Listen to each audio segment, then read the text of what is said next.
For this episode of Animal Welfare Tales, we interviewed Jennifer, the Animal Welfare Program's coordinator for the Detroit Zoological Society, about a study the DZS's Center for Zoo and Aquarium Animal Welfare and Ethics conducted on the impacts of enrichment opportunities on the welfare of the aardvarks who live at the Detroit Zoo.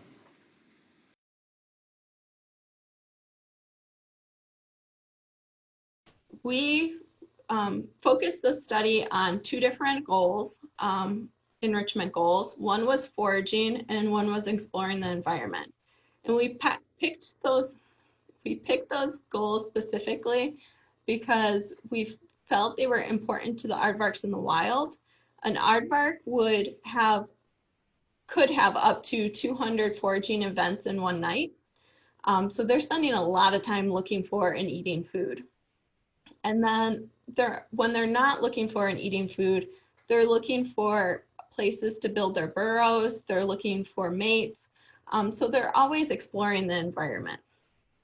So we thought that since these two goals were important in the wild, they might still be important for aardvarks in zoos. An enrichment is an event or item that causes an individual to display natural behaviors.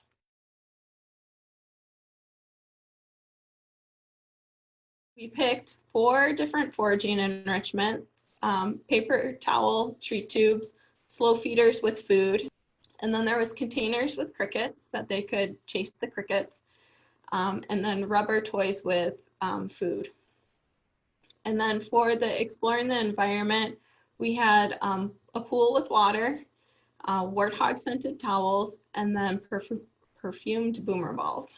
For this study, instead of just doing one observation per night, we looked at 3 specific time periods. One was right after the enrichment was given, or the PM time period. One was about midnight or mid, and then the AM observation was between 4 a.m. and 5 a.m. So we spread it out across the night to see how they were using the enrichment at different periods of time.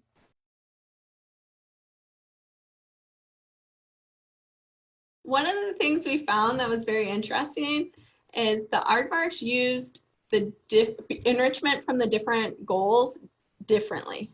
While foraging enrichment was used the most overall, they used foraging enrichment less and less as the night went on. We noticed that during the midnight time period, they're using both foraging and exploring enrichment the same amount and at the same rate. However, once you get to the 4 a.m. to 5 a.m. time period, they're using the exploring enrichment more, and they also have more bouts of using the exploring enrichment.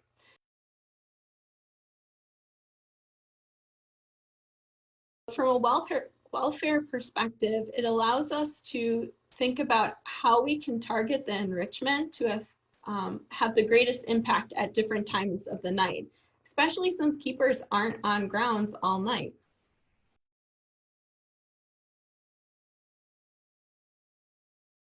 The last thing that we found that is really interesting to me and brings home the point that welfare is an individual concept is the differences we see in enrichment use by the individual.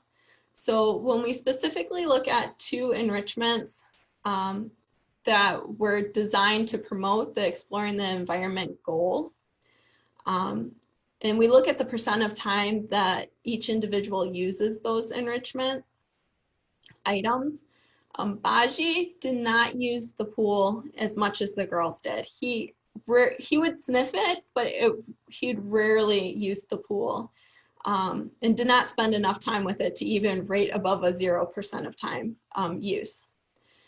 But at the same time, the warthog scented towels, he used twice as much as the girls did. He was always going and sniffing them and moving them around. So for him in particular, the pool might not be the best option to achieve an exploring the environment goal. It just was not what worked for him. But the warthog scented towels actually did have that benefit of him exploring the environment. He was using them, he was engaged.